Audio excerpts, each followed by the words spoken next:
about the team that you've cultivated this year in one of the most challenging years, and probably a lot of hard conversations to be had with your team, what has that kind of looked like? And when you think about growing a team and hiring during these types of advertising environments, Yeah. what has that experience been?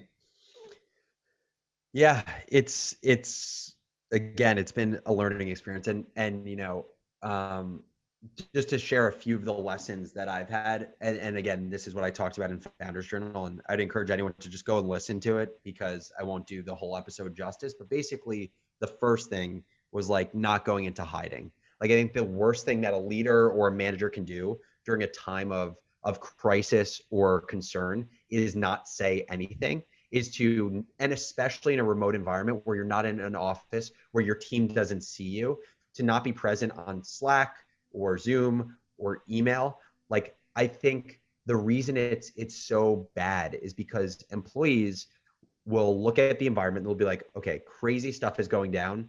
Is our business going to be okay? Are there going to be layoffs? And imagine if you look to your manager or you look to your leader and you hear nothing. Like you hear no statement in Slack, you hear nothing in all hands, and you continue to have to wonder for yourself. I think it sends the message to team members that like you're on your own, figure it out for yourself. And I also think generally, like we as human beings are story making machines. When there isn't information, like when we don't know all the information, we fill in the information with what we want to fill it in with. And I think that leads to just like a lot of momentum of potentially not true narratives. So I would say the first thing was like not going into hiding, showing our team we were present. That goes into the second thing, which is like being humble, at least as a young founder. I think it was so important early on to not come off as someone who has had like hundreds of reps at this. And I think early on with any of these crises, saying to our team, like, we are going to do our very best to push the company forward, to communicate to our team. And we want to be clear, there are going to be points where we mess up, in the decisions we make. And all we can promise is to do what we believe is right by this company and the right thing as people.